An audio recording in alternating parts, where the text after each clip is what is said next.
네, 본격 공부자극 팟캐스트 서울대는 어떻게 공부하는가? 지난 편에 이어서 싱크하드가 중요한 이유, 창의력에 대해서 이야기를 이어나가도록 하겠습니다. 바로 시작해 볼게요.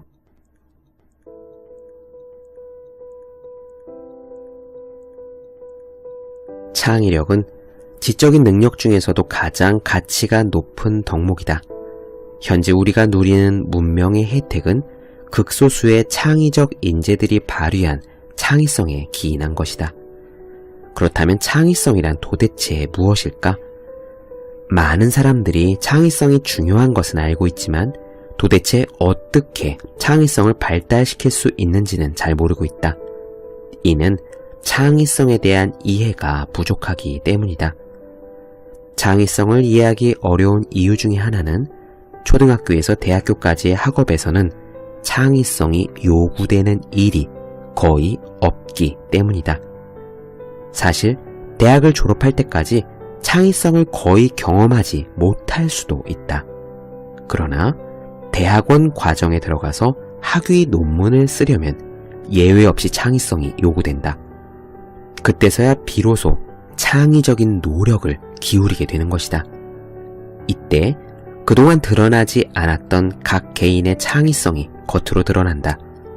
자신도 모르게 어린 시절부터 창의성을 발달시켰던 학생이 있는 반면 공부를 잘했기 때문에 당연히 창의성이 클 것으로 생각했던 학생이 의외로 창의성이 없는 경우도 많다. 개인마다 창의성이 커다란 차이를 보이는 것이다. 왜 이런 일이 일어날까? 예를 들어보자. 대학까지는 성적을 시험으로 평가한다. 그저 시험을 잘 보면 되는 것이다. 시험을 볼 때 책이나 참고서는 못 보게 한다. 이런 거를 보고하면 부정행위가 된다. 즉, 시험이란 책이나 참고서에 있는 내용을 안 보고 문제를 풀 수 있는 능력을 주로 테스트한다. 잠시 후에 설명하겠지만 시험에서는 주로 외현 기억을 테스트하는 것이다.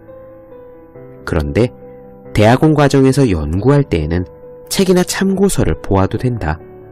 그뿐만 아니라 인터넷을 봐도 되고 도서관에 있는 세상 모든 문헌을 봐도 되고 심지어 외국에 있는 자료를 봐도 된다. 또한 관련 전문가를 방문해서 물어봐도 된다. 하지만 해결해야 하는 문제의 답은 그 어디에도 없다.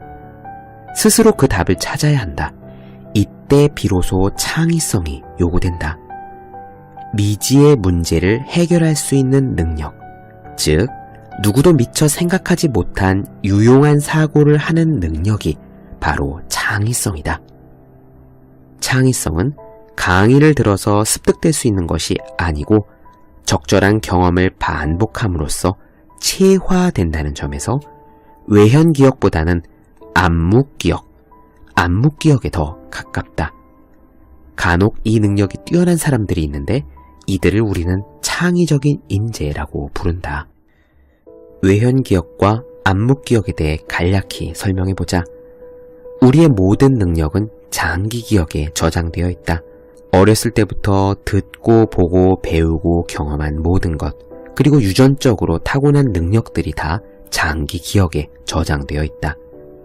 이 장기기억은 크게 외현기억과 안목기억으로 나뉜다. 외현기억은 이를테면 친구의 이름, 우리 집 전화번호, 사과는 빨간색이다와 같이 의식적으로 떠올릴 수 있고 말로 표현할 수 있는 기억이다. 간단히 말해 외현기억은 말로 표현할 수 있는 기억, 인지한 정보를 언어로 회상할 수 있는 기억인 것이다. 반면 안목기억은 의식적으로 감지할 수는 없지만 몸에 배어 있어서 자동적으로 인출되는 기억이다. 예를 들어 운전을 하거나 운동을 하거나 악기를 다룰 때 관여하는 기억인 것이다. 안목기억은 의식하지는 않지만 현재 행동에 영향을 주는 기억이다. 안목기억은 어떻게 하는 것인지 말로써 딱 부러지게 설명할 수는 없지만 우리 몸에 배어 있어서 저절로 나오는 그런 기억이다. 창의성이라는 것이 어떤 것인지 좀 더 구체적으로 이해하기 위해서 창의성이 만들어지는 과정이 어떤 모습으로 비추어지는지 알면 좋을 것이다. 특히 괄목할 만한 창의성은 어떻게 만들어질까? 위대한 창의적인 아이디어가 만들어지는 과정은 어떤 모습일까? 만유인력을 어떻게 발견했느냐는 질문에 대해 뉴턴은 이렇게 대답했다. 내내 그 생각만 했으니까. 아인슈타인 역시 마찬가지다. 상대성 원리를 어떻게 발견했느냐는 질문에 이렇게 답했다. 몇 달이고 몇 년이고 생각하고 또 생각했다. 이 이야기들은 누가 지어낸 이야기가 아니고 본인들이 직접 한 이야기이다. 그러므로 사실이다. 이 사실 데이터로부터 창의성과 관련된 참이라고 생각되는 명제들을 끄집어내 보자. 우선 첫 번째 유추를 해보자. 내내 그 생각만 했다라는 것은 과학사에 있어서 가장 위대한 천재인 뉴턴이 내내 그 문제를 풀지 못하고 헤매었다는 것을 의미한다. 몇 달이고 몇 년이고 생각하고 또 생각했다는 것은 20세기 천재라고 하는 아인슈타인도 몇 달이고 몇 년이고 그 문제를 풀지 못하고 헤매었다는 것을 의미한다. 이것이 바로 만유인력과 상대성 원리라는 창의적인 업적이 만들어진 과정이고 창의성이 잉태되는 모습이다. 창의성이 발휘되기 전에 지루하고 진전이 없는 실패의 과정이 선행되는 것이다. 이제 두 번째 유추를 해보자. 이들이 어른이 되어서 갑자기 어느 날 내내 그 생각만 하게 되고 몇 달이고 몇 년이고 생각하고 또 생각하게 되었을까? 아니면 어렸을 때부터 남달리 생각을 많이 하는 습관을 지녔을까? 문제 해결을 위하여 집중해서 생각한다는 것은 의식의 엔트로피, 그러니까 생각이 무질서한 정도를 무척 낮추는 일이므로 원천적으로 대단히 어려운 일이다. 쉽게 말하자면 집중해서 생각한다는 것 자체가 원래 굉장히 어려운 일이라는 말이다. 내내 그 생각만 하는 것은 사실 아무나 할 수 있는 일이 아니다. 생각에 대한 오랜 훈련과 습관이 몸에 배어야만 내내 그 생각만 하는 몰입 능력이 형성된다. 따라서 창의성을 발달시키기 위해서는 어렸을 때부터 생각하면서 공부하는 습관을 들이는 것이 중요하다는 것을 알 수 있다. 이어서 세 번째 유추를 해보자. 내내 그 생각만 했다는 것은 아무런 진전이 없는 상태에서 오랜 기간 포기하지 않고 생각에 생각을 거듭했다는 것이다. 이는 거의 불가능해 보이는 문제에 도전했다는 것을 의미한다. 미지의 문제에 대하여 포기하지 않고 10분 정도 생각하는 사람도 많지 않다. 1시간을 생각하는 사람은 더욱 적다. 일주일 이상을 생각하는 사람은 거의 없다. 이런 점을 고려하면 뉴턴과 아인슈타인은 엄청난 도전 정신을 가졌다는 것을 알 수 있다. 마지막으로 네 번째 유추를 해보자. 이들처럼 내내 그 생각만 하면 어떻게 될까? 이에 대해서는 내가 정말 잘 알고 있다. 왜냐하면 나도 의도적으로 내내 그 생각만 하는 행동을 아주 오랜 기간 시도했기 때문이다. 내내 그 생각만 하는 것을 며칠 이상 지속하면 고도의 몰입 상태가 된다. 그러면 몰입 상태에 수반되는 희열을 경험한다. 또한 몽중이려 혹은 숙면이려 상태가 되어 잠이 든 상태에서 고도의 창의적이고 기적적인 아이디어들이 떠오르기 시작한다. 이러한 희열과 기적과 같은 아이디어들이 나오기 때문에 몇 달이고 몇 년이고 생각하고 또 생각할 수 있는 힘이 자체적으로 제공되는 것이다. 이렇게 보건대 창의성은 아무 진전이 없는 막막한 과정을 견뎌내며 생각을 포기하지 않는 도전과 몰입의 결과라는 것을 알 수 있다.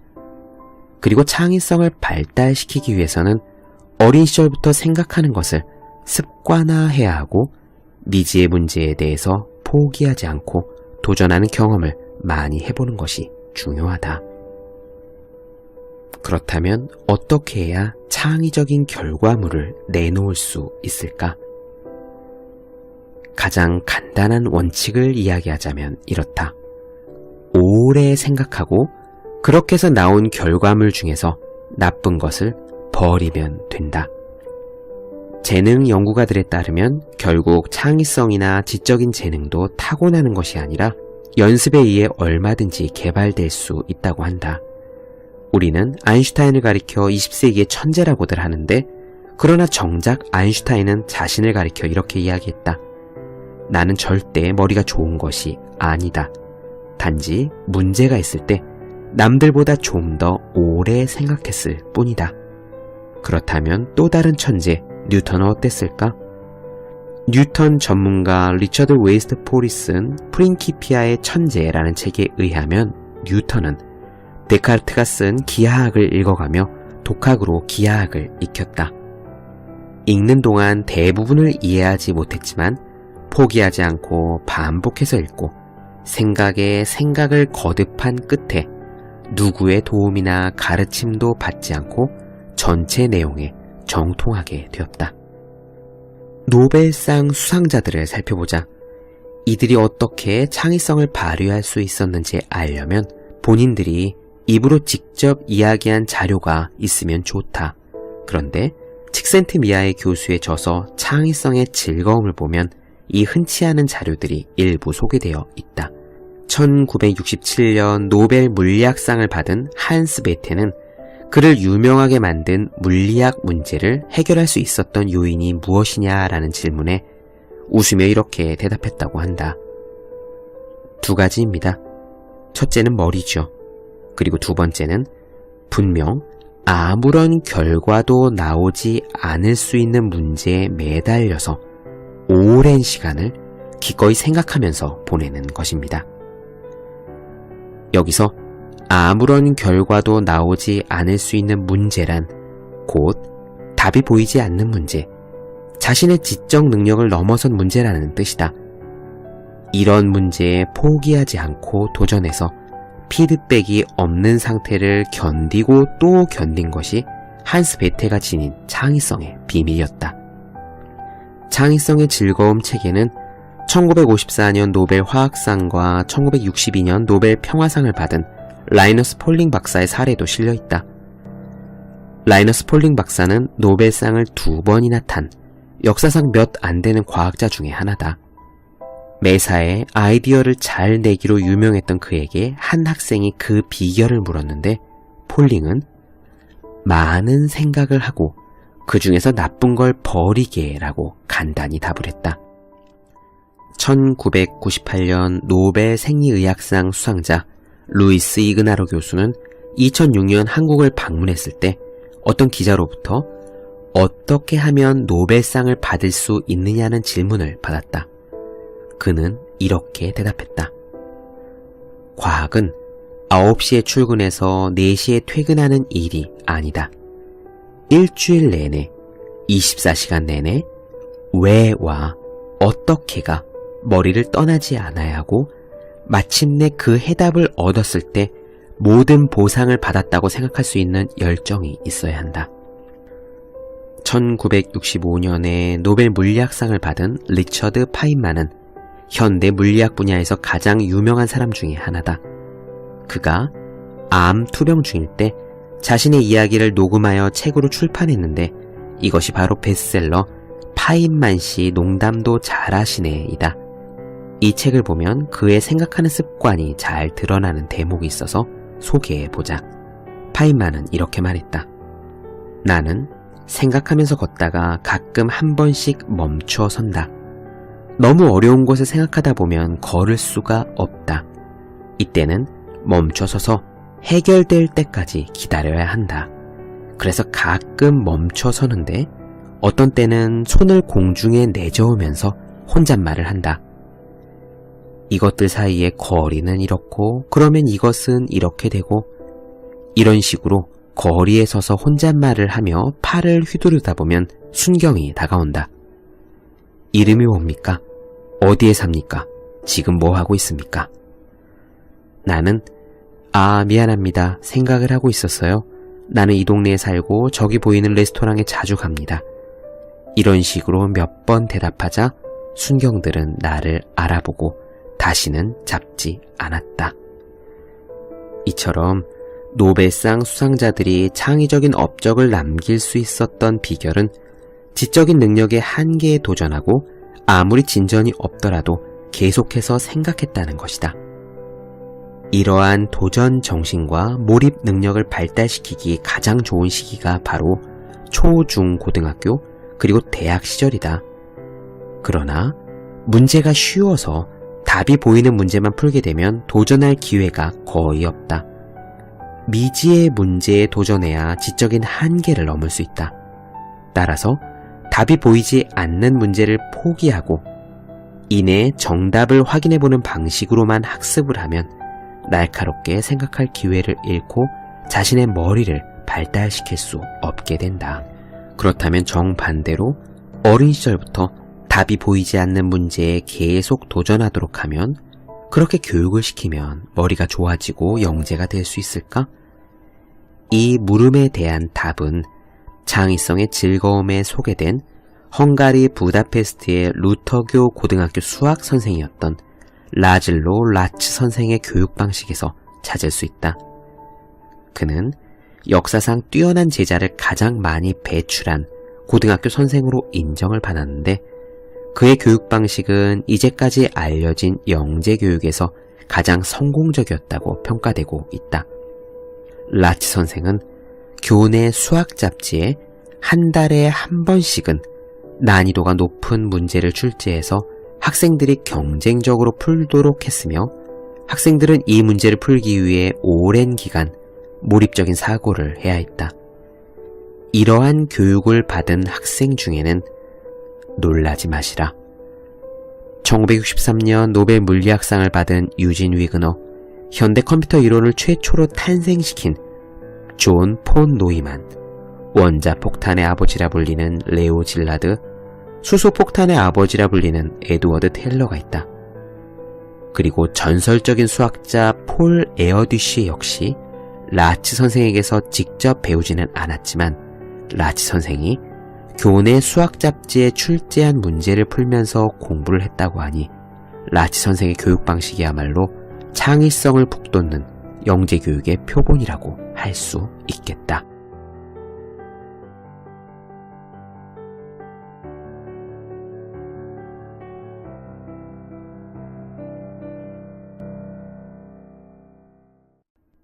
네, 본격 공부자극 팟캐스트 서울대는 어떻게 공부하는가? 오늘은 황농무 선생님의 공부하는 힘 중에서 싱크하드 그리고 사고력, 창의력에 대한 이야기를 나눠드렸습니다. 더 많은 이야기가 궁금하신 분들, 질문사항 있으신 분들은 제 네이버 블로그 허생의 즐거운 편지, 페이스북 페이지 허생의 즐거운 편지, 인스타그램에서 해시태그 서울대는 어떻게 공부하는가, 다음 카카오 브런치 한재우의 브런치를 들어와 주시면 되겠습니다. 또 매일매일 공부하시는 분들, 여러분 주변에 매일매일 공부하시는 그분들을 위해서요, 하루 한 페이지씩 읽고 공부할 의지를 북돋는 책, 보기만 해도 공부하고 싶어지는 365 공비타민을 선물해 주시면 좋겠습니다. 오늘 여기까지 할게요. 저는 다음 시간에 뵙겠습니다. 여러분 모두 열심히 공부하십시오. 저도 열심히 하겠습니다.